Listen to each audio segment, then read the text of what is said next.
Mes petits vroomers, bien le bonjour. Au programme d'aujourd'hui, nouveau siège baquet, manomètre et volant snap-off. Ma foi, des choses plutôt palpitantes.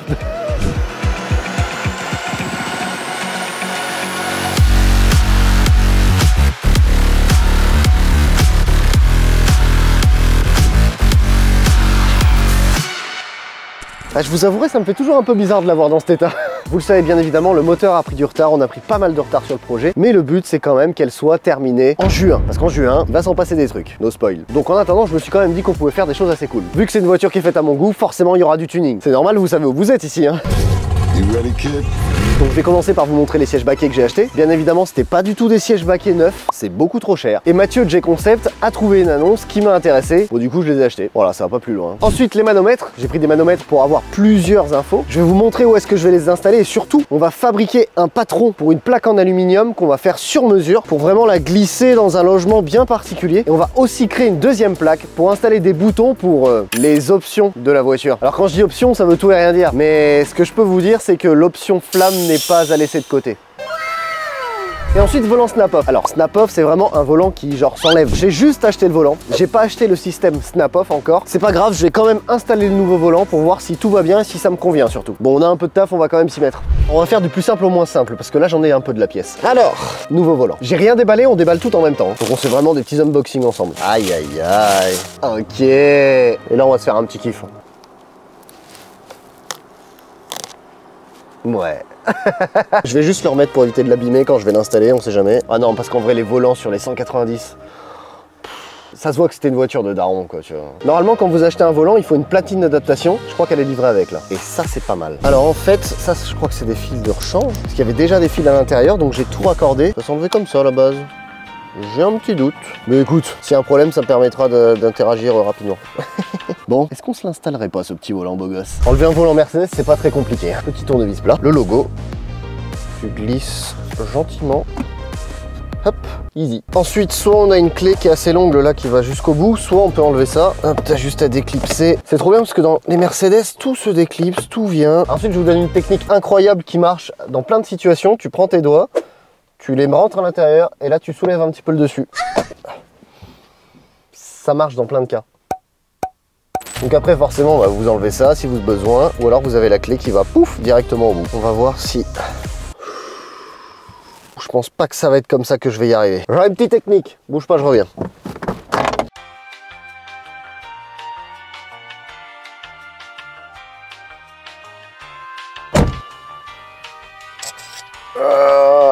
Oh l'enculé.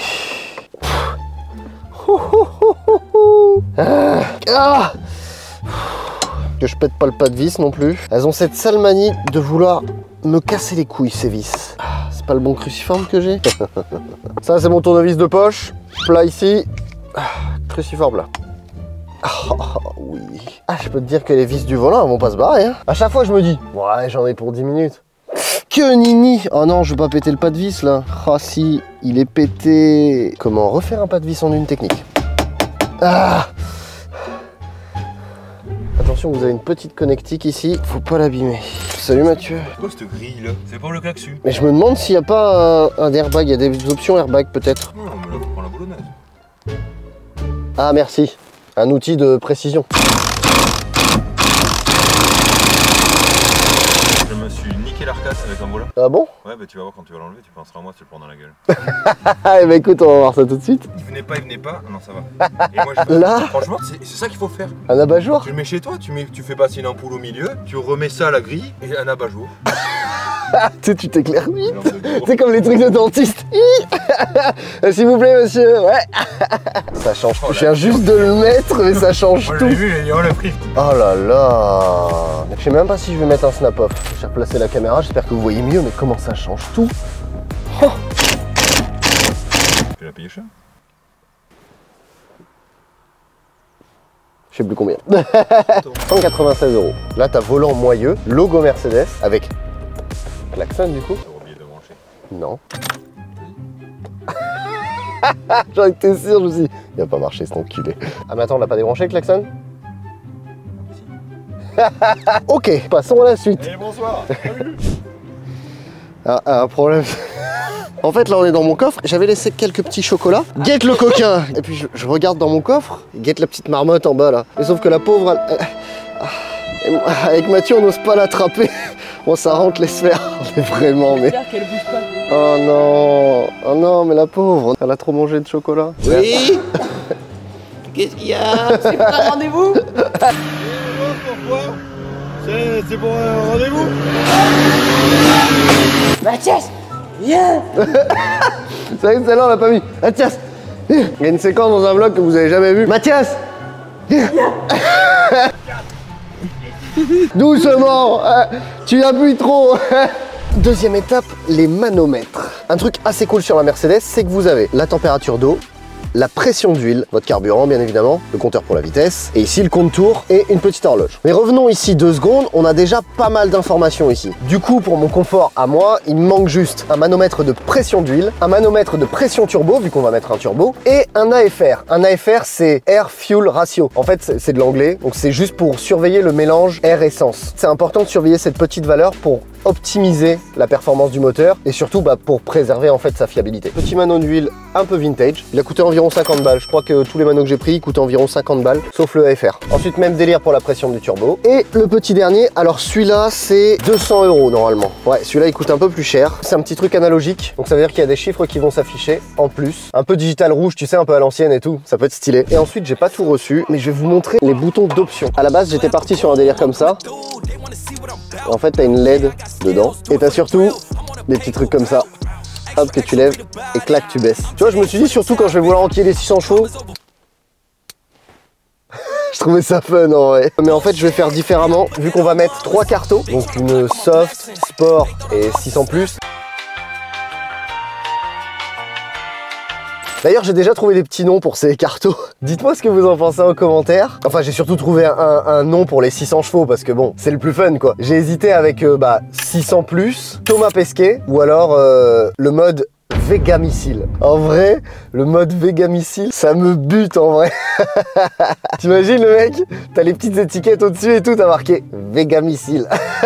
Quelque chose à ne pas mettre entre toutes les mains. Et ensuite, j'ai acheté des petits boutons comme ça, voilà, tout simplement, qui s'illuminent quand c'est allumé ou quand c'est éteint, ça s'illumine pas. Donc ici, on a la console centrale et ici, on a un petit cendrier. Moi, ce que je me suis dit, on va faire comme dans Taxi. Tu sais, les trucs trop stylés, tu ouvres et clac, ici, t'as les boutons. Tu vois un peu le délire? Ça se retire, toi, c'est juste un cendrier. Et je me suis dit, en fait, je vais découper l'intérieur, je vais caler mes boutons dedans. Mais en fait, je pense que je vais surtout me casser le cul à faire ça. Je verrai peut-être plus tard, donc on va faire différemment. Alors je t'explique, Mathias Surfren, c'est clairement ça qu'on va faire parce que c'est trop stylé. Faut bien se casser le cul un peu dans la vie. Ça, à titre informatif, tu prends un tournevis. Et alors, c'est juste des clips. Donc ce qu'on va faire, et bien surtout, on va rien faire vu que ça a changé entre temps. Allez, faisons un petit accéléré comme si s'était rien passé. Et ensuite, vu qu'on aura les connectiques qui vont arriver ici, on va faire un passage ici, parce que ça s'enlève. On va enlever ça, et en fait, dessous, il y a déjà une partie là qui se plie un peu quasiment. Donc, clac, on va le couper ici. Donc là, je vais faire un truc droit, on va replier la moquette dessus. Et si tu veux, on va faire une plaque qui va venir à fleur ici, et comme ça, pouf, tu auras plusieurs boutons, tu vois, comme ça, alignés, et qui auront différentes fonctions. Est-ce que je vous dis tout de suite toutes les fonctions ? Non, je vous laisse quelques surprises quand même. Et tout ça, ce sera géré par Guillaume de chez Jacob Sport qui va gérer en fait tout le faisceau de la voiture et qui va tout raccorder. Et avec Jérémy, il fera la gestion de la voiture en suivant et il verra si tout fonctionne, si tout est bien relié. Et maintenant, dernière étape de cet épisode, je vais démonter le siège côté conducteur. Ensuite, le système où on peut avancer et reculer, je vais tenter de le garder et l'adapter sur les sièges baquets que je me suis acheté. D'ailleurs, il faut que je vous montre ces sièges baquets, mais incroyable! Il faut savoir que c'est Mathieu qui me les a envoyés et c'est moi qui les ai achetés. T'as le seum en vrai. Ouais. Guette les petits baquets là. Regarde-moi ça, les petits baquets Sparko là. Aïe aïe aïe. Oh là là, trop vintage. Ça rend un petit peu orange, mais c'est que c'est un rouge un tout petit peu passé. Petit cuir ici. Et alors surtout, point d'honneur, ils sont confort, mais... Et si t'arrives, tu veux tester les sièges baquets toi aussi? Vraiment, je vous jure, on est gavé confortable dedans. Puis on est tenu. Hein. Bon, maintenant on va démonter le siège passager et on va voir si ça peut s'adapter avec le système d'origine. 4 vis, du 10, du 10, du 10, du 10. Ah non, il y en a une 5e. Du 10. Ah oui, il y a des petits caches aussi, vous pouvez les faire sauter avec... Hop là, avec un tournevis. Doucement, sinon vous les pétez. Comme moi je viens de faire quoi. Petite subtilité pour la 5e vis, en fait, faut que vous souleviez la petite moquette. Il y a un petit cache là derrière avec le rail et vous enlevez la vis. Attends que j'enlève, est-ce qu'on se mettrait pas une petite interlude sur la langouste? Contrairement à une idée largement répandue, la langouste se nourrit exclusivement de fruits de mer. Ce qui ne l'empêche pas de rester très humaine. Ok, on va pouvoir s'enlever le siège. Autant pour moi, il y a une 6e vis à côté de la ceinture, toujours du 10. Mais juste avant de démonter les systèmes du siège pour voir s'il va sur les baquets, je vais quand même jeter un œil si ça va dedans. Ah ouais. Ah, il y a un vrai flow. Ah, il y a un vrai flow là. Pouah, je suis trop fan. Ouais, velours et tout là. Ah, c'est propre. Ouais, j'avoue, ils sont fins de ouf. Hein. Ah ouais, mais c'est cool, tant mieux. Ce qu'il faut faire, c'est lui là.